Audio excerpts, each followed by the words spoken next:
Weddings are supposed to be the happiest day of your life, right? That's what I kept telling myself as I stood at the altar, waiting for my bride. The decorations were perfect, the music was elegant, and all our friends and family had gathered to celebrate.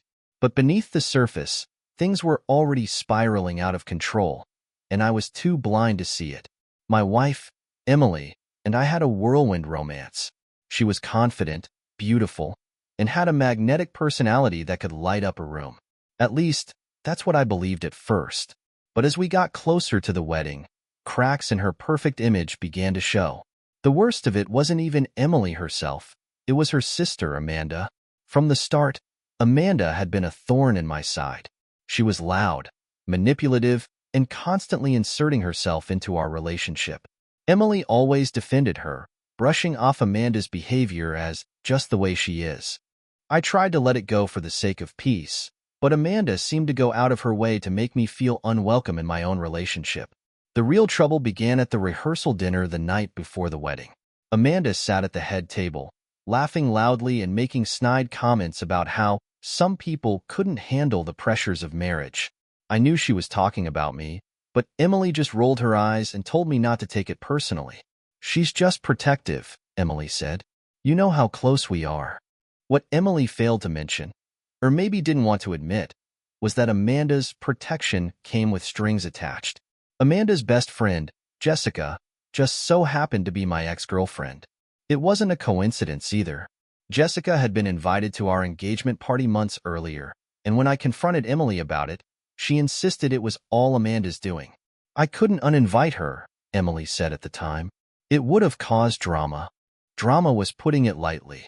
Jessica had made the engagement party awkward enough, throwing lingering glances my way and laughing a little too loudly at Amanda's jokes about my past relationships. But I chalked it up to bad luck and told myself it wouldn't affect the wedding. I was wrong. The morning of the wedding started off fine, or as fine as any wedding morning can be. Emily was busy with hair and makeup, and I was trying to keep my nerves in check. Then I got the call. It was my best man, Alex, sounding frantic. "You need to come to the bridal suite," he said. Now, when I arrived, the scene was chaos. Emily's wedding dress, a stunning, custom-made gown we'd spent weeks picking out, was ruined. A large coffee stain spread across the bodice, and Emily was in tears, shouting at Amanda, who stood there with a smug look on her face. "It was an accident," Amanda said, though her tone suggested otherwise. "I tripped, and the coffee spilled. These things happen." Emily turned to me, her eyes red and filled with anger. "Fix this," she demanded. "Do something." I stood there, stunned.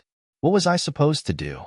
Amanda's accident didn't feel like an accident at all, and the timing was too perfect to be coincidental. But before I could even process what was happening, Amanda dropped another bombshell. "You're so dramatic, Emily," Amanda said with a sneer. "Maybe you should have picked a different dress.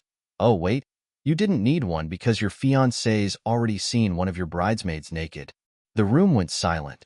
Everyone turned to look at Jessica, who sat in the corner, pretending to be engrossed in her phone. Emily's jaw dropped, and I felt the blood drain from my face. "What the hell does that mean?" Emily snapped, her voice shaking. Amanda shrugged. "Ask your husband to be. He's the one who dated Jessica before he met you."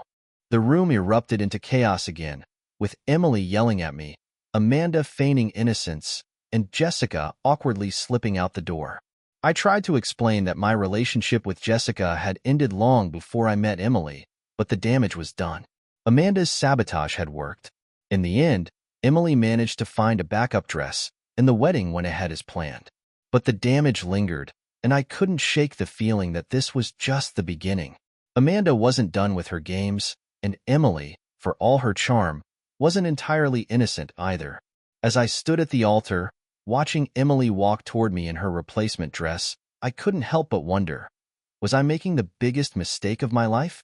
The wedding was over, but the tension lingered. Emily and I left for our honeymoon the next morning, a 2-week getaway that I hoped would help us reconnect and leave the chaos of the wedding behind. But even thousands of miles away, Amanda's shadow loomed over us. It started small, Emily constantly checking her phone, muttering under her breath as she scrolled through her messages. When I asked her what was wrong, she brushed me off. "It's nothing," she said. "Amanda is just being Amanda." But it wasn't nothing. Every few hours, Emily's phone would light up with a new message or call from Amanda. Finally, I couldn't take it anymore. "Why is she still causing problems?" I asked, frustrated. "The wedding's over. Can't she leave us alone?" Emily sighed, her tone defensive. "She's upset because Mom and Dad sided with us after the coffee incident. She thinks I betrayed her." "Betrayed her?" I repeated, incredulous. "She ruined your dress and humiliated both of us. How are you not furious?" Emily shrugged, avoiding my gaze. "She's my sister. It's complicated." Complicated didn't begin to cover it. By the end of the first week, Amanda's antics had escalated. She started posting cryptic messages on social media, hinting at family drama and accusing unnamed people of betrayal. Emily spent hours trying to smooth things over, but the more she engaged, the worse it got. Our romantic dinners turned into arguments, our beach walks into tense silences. It was clear that Amanda wasn't the only problem. Emily's unwillingness to set boundaries was just as damaging. I started to wonder if Amanda's behavior was just the tip of the iceberg. What else was Emily willing to overlook or enable? The honeymoon, once a dream getaway, had become a nightmare. And deep down, I couldn't shake the feeling that things were about to get much worse. By the time we returned from the honeymoon, I was relieved to be home but dreading what awaited us. Amanda hadn't let up once while we were away, and Emily had spent more time glued to her phone than with me. Whatever chance we had to rekindle our connection had been completely snuffed out. Just days after we got back, Amanda escalated things in a way I never could have predicted. Emily received a panicked call from her mother one morning, and her face went pale as she listened. "What happened?" I asked as soon as she hung up. "Amanda's missing," Emily said, her voice trembling. "She left a note saying she couldn't take the stress anymore and needed to get away." I wasn't buying it. Amanda lived for drama, and this reeked of another one of her attention-seeking stunts. "Do you really think she's missing?" I asked cautiously. "Or is this just her way of trying to control the narrative again?" Emily glared at me, her defensiveness kicking in. "How can you be so heartless? She's my sister." "I'm being realistic," I countered. "This is exactly the kind of thing she'd do to make herself the victim." Despite my protests, Emily rushed to her parents' house to help with the situation. I stayed behind, stewing in frustration. Amanda had already overshadowed our wedding, disrupted our honeymoon, and now she was pulling this stunt to drag Emily back into her orbit. It was exhausting. Hours later, Emily returned home, her expression a mix of exhaustion and confusion. "She sent a text to Mom," she said, holding up her phone. "It was vague, but she said she's safe and needed space." "Exactly what I thought," I said, shaking my head. "She's not missing. She's manipulating everyone, and you're letting her." Emily didn't respond, but the tension between us was palpable. Amanda's games were pulling us apart, and Emily couldn't, or wouldn't, see it. I started to wonder if Amanda was the real problem, or just a reflection of something deeper in Emily that I hadn't seen before. Amanda's disappearance continued to dominate our lives. Even though she'd sent that vague text, Emily acted like Amanda was in real danger, constantly checking her phone and calling their parents for updates. Every conversation revolved around Amanda, and it felt like I was being pushed further into the background. "She's safe," I said one evening as Emily scrolled through Amanda's social media, looking for clues. "She told your mom she needed space. Why are we letting her control everything?" Emily shot me a glare. "She's my sister. If something happens to her, I'll never forgive myself." "Something has happened," I said, frustration bubbling over. "She's manipulated you into dropping everything for her again. Don't you see the pattern?" Emily slammed her phone down. "Not everything is about you," she snapped. "Maybe if you were more supportive, you'd understand." I was stunned into silence. "No matter what Amanda did," Emily defended her. It was maddening, but I couldn't seem to get through to her. Later that week, Amanda's theatrics escalated again. She posted a cryptic photo on social media, a scenic view of a lake with a caption that read, "Sometimes you need to disappear to find yourself." The comments flooded in, with friends and family begging her to come home. Emily was glued to her phone, trying to decode the meaning behind the post. "This is exactly what she wants," I said, shaking my head. "Everyone's attention on her, like she's the center of the universe." Emily ignored me, but I could see the doubt flickering in her eyes. Amanda's behavior was taking its toll on everyone, and even Emily was starting to feel the weight of it. But instead of pulling away, she seemed more determined than ever to fix things. For me, it was another sign that Amanda wasn't the only problem. Emily's blind loyalty to her sister was unraveling our marriage, and I couldn't keep pretending everything was fine. Something had to give, but I wasn't sure if it would be Amanda, Emily, or me. Amanda's cryptic disappearance continued to dominate Emily's life, leaving me feeling like an outsider in my own marriage. Every conversation revolved around Amanda's vague texts and social media posts, as if solving her mystery was more important than anything else. I was losing patience. One evening, after another day of Amanda's drama monopolizing our time, I finally reached my breaking point. Emily sat at the kitchen table, scrolling through her phone, her face lit with worry. I slammed my hands on the table, startling her. "Enough, Emily. She's playing you. Can't you see that?"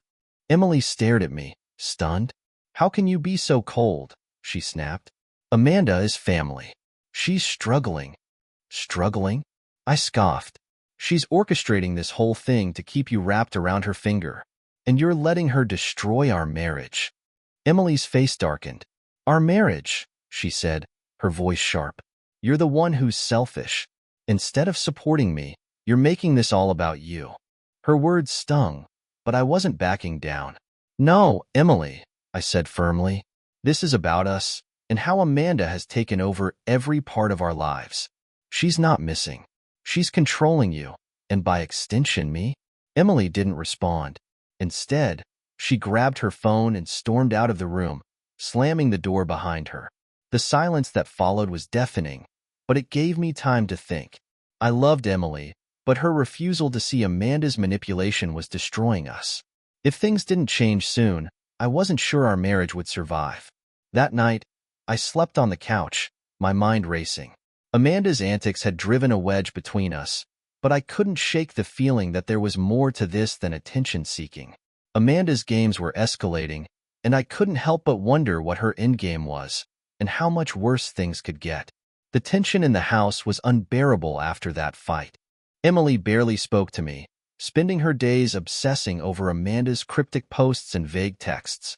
I felt like a ghost in my own home, watching my wife drift further away. Then, one afternoon, everything changed. Emily received a call from her mother. I could tell by the look on her face that something was wrong. She grabbed her keys and left without saying a word, leaving me to wonder what Amanda had done this time. Hours passed before Emily returned, her face pale and her eyes filled with shock. "What happened?" I asked cautiously. She hesitated before answering. "Amanda was found," she said, her voice trembling. "She wasn't missing. She was staying at a friend's place the whole time." She admitted she staged the whole thing for attention. I wasn't surprised, but I kept my tone neutral. "And how did your parents take it?" Emily sank into a chair, rubbing her temples. "They're furious. Mom said she's tired of Amanda's games and told her she needs professional help. Dad backed her up for once." For a moment, I thought this might be a turning point. Emily finally seemed to grasp the extent of Amanda's manipulation. But just as quickly as that hope flickered, it was snuffed out. "She's still my sister," Emily said quietly, almost to herself. "I can't abandon her." "Emily," I said, trying to stay calm, "supporting her doesn't mean enabling her. She needs consequences for her actions, or she'll keep doing this." She didn't respond, and I knew the battle wasn't over. Amanda's confession had exposed her for what she was, but Emily's loyalty to her sister ran deep. Too deep. And as much as I wanted to believe we could move forward, I couldn't shake the feeling that this wasn't the last time Amanda would come between us. After Amanda's staged disappearance was exposed, I hoped things would settle down. Emily seemed shaken, and her parents' tough stance made me think that maybe, just maybe, Amanda would finally face some consequences. But, as I should have known by then, Amanda wasn't done wreaking havoc. A week later, Emily received a text from Amanda. "I need to see you. It's important," it read. Emily showed it to me, her expression torn. "I think she wants to apologize," she said. I sighed, skeptical. "Or she's setting you up for her next stunt. Why do you always assume the worst about her?" Emily snapped. "Because she's proven she'll do whatever it takes to stay the center of attention," I replied. "You can go if you want, but don't say I didn't warn you." Emily left to meet Amanda, and I spent the evening stewing in frustration. When she finally came home, she looked upset but refused to talk about what had happened. "It's between me and Amanda," she said curtly. That was when I decided I'd had enough. If Emily wouldn't see the truth, I would find it myself. I reached out to her parents, hoping they could shed some light on what Amanda had said during their last conversation. Her mother was more than willing to talk. "She blamed everything on us," her mom said bitterly. "Said we've always favored Emily and that her life is harder because of it. She's refusing to get help and insists she's done nothing wrong." It was classic Amanda: deflect, manipulate, and make herself the victim. I hung up, more convinced than ever that Emily's loyalty to Amanda was tearing our marriage apart. But before I could confront her again, a new revelation blindsided me. That night, as Emily slept, her phone buzzed with a message from Amanda. I couldn't resist looking. The text read, "I told him what we talked about. He's furious. Be careful." My stomach dropped. Who was him? And what had Amanda told him? I had a sinking feeling that Amanda's games weren't just about attention. They were about revenge. And Emily was caught right in the middle of it. The cryptic text from Amanda kept me awake all night. I couldn't stop replaying her words in my mind. "I told him what we talked about. He's furious. Be careful." Who was him? What had Amanda done this time? And why wasn't Emily telling me anything? The next morning, I confronted Emily over breakfast. "What's going on with Amanda?" I asked, keeping my tone as calm as I could. "Who's this him she's talking about?" Emily froze mid-bite, her eyes darting to her phone as if it might save her. "It's nothing," she said quickly. Too quickly. "It's not nothing," I said firmly. "Amanda's games are dragging us deeper into her mess. If you know something, you need to tell me." Emily sighed, her defenses crumbling. She told her ex-boyfriend, Ryan, that we turned the family against her. He's furious, and now he's been threatening to confront Mom and Dad. Ryan. Of course. I vaguely remembered Amanda dating him a few years ago. A hot-headed, possessive guy who seemed like trouble from the start. The fact that Amanda had dragged him into this only confirmed my worst fears. She wasn't just manipulating Emily anymore. She was escalating. "You don't think he'd actually do something, do you?" Emily asked, her voice laced with uncertainty. "I don't know," I admitted. But with Amanda stirring the pot, I wouldn't put it past him. As if on cue, Emily's phone buzzed with a new message. She glanced at it, her face paling. "It's Amanda," she said. "She wants to meet us. She says she's ready to explain everything." "Explain everything?" I repeated, my stomach twisting. "This feels like another setup." Emily hesitated, but I could see the pull Amanda had over her. "I need to hear what she has to say," she said, determination in her voice. Against my better judgment, I agreed to go with her. If Amanda was finally going to come clean, I wanted to hear it for myself. But deep down, I knew this wasn't the end. It was the calm before the storm. The meeting with Amanda took place at a small coffee shop downtown. Emily insisted we go together, hoping my presence would keep Amanda in check. I wasn't so optimistic, but I wanted to hear her out, if only to confirm my suspicions. When we arrived, Amanda was already there, sipping her coffee with an air of nonchalance. She didn't look like someone desperate to explain herself. She looked smug, like someone who had already won. "I'm glad you came," Amanda said, smiling faintly as we sat down. "There's a lot we need to clear up." "Let's skip the theatrics," I said, my patience wearing thin. "What do you want?" Amanda's smile faltered, but only for a moment. "I'm here because I'm tired of being painted as the villain," she said, her tone dripping with false sincerity. "You've turned the whole family against me, and now Ryan is furious. He blames me for losing everyone, and he's been unpredictable, Unpredictable? Emily asked, her voice trembling. What does that mean? Amanda leaned forward, lowering her voice. He's been showing up at Mom and Dad's house. He says he's going to set the record straight. I don't know what he'll do, but I can't stop him. My jaw tightened. This wasn't an explanation. It was another attempt to shift blame. So, let me get this straight, I said. You stir up chaos, drag Ryan into this, and now you're here playing the victim again? Amanda's face hardened. You don't understand, she snapped. Ryan doesn't listen to me anymore. He's out of control. Then call the police, I said coldly. This isn't our problem. Emily, however, wasn't ready to write Amanda off. If Ryan's dangerous, we need to help, she said, her voice breaking. This is exactly what she wants, I said, turning to Emily. She's manipulating you again. Can't you see that? Before Emily could respond, Amanda's phone buzzed on the table. She glanced at the screen, her face paling. It's Ryan, she whispered. He says he's on his way to Mom and Dad's house. The air in the coffee shop felt suffocating. Amanda's games had finally spiraled out of her control, and now her recklessness was putting everyone at risk. Emily looked at me, her eyes wide with fear. We have to stop him.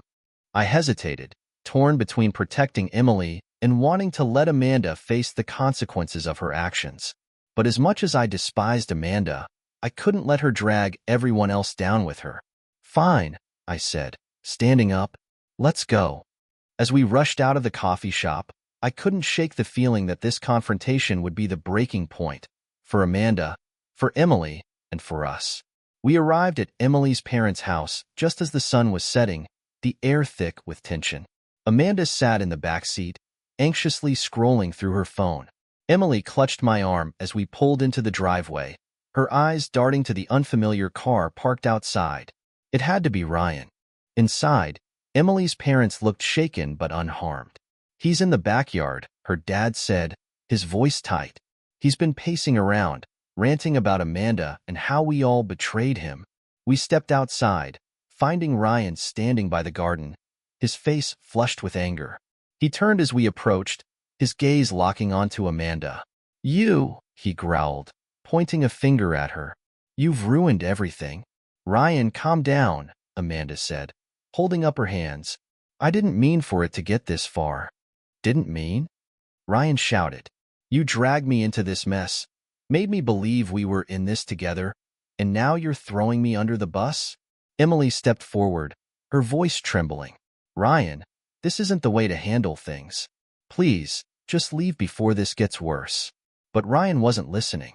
His anger boiled over, and for a moment, I thought he might lash out. I stepped between him and Emily, my heart pounding. That's enough, I said firmly. Whatever issues you have with Amanda, you're not taking them out on her family. Ryan glared at me, his fists clenched, but after a tense silence, he seemed to deflate. You're all the same, he muttered, turning to leave. This isn't over, Amanda. As he stormed off, I exhaled a breath I didn't realize I was holding. The danger had passed, but the damage was done. Amanda's games had escalated to the point of putting her family in harm's way, and no one was willing to excuse her anymore. Back inside, Amanda's parents confronted her. This is the last straw, her mom said, tears in her eyes. We've defended you, supported you, but you've crossed the line. Until you get help, we can't have you in our lives. Amanda's bravado crumbled, and for the first time, she looked genuinely shaken. I didn't mean for any of this to happen, she said weakly, but it was too late. Emily was silent as we drove home. Finally, she spoke, her voice heavy with emotion. You were right, she said. Amanda's been manipulating me, all of us, for years. I just didn't want to see it. Her words were bittersweet. I was relieved she finally understood, but the damage to our marriage felt irreversible. Amanda's chaos had exposed cracks in our relationship that couldn't be ignored. In the weeks that followed, Amanda moved out of state, supposedly to start fresh. Emily and I tried to rebuild, but the weight of everything lingered. We had survived Amanda's games, but the question remained, could we survive each other? As I write this, I still don't have the answer. But I've learned one thing. Sometimes, the people closest to you can cause the most harm, and letting go, no matter how painful, is the only way to move forward. Thank you for reading, Reddit. If you've ever dealt with someone like Amanda, I'd love to hear your thoughts or advice below.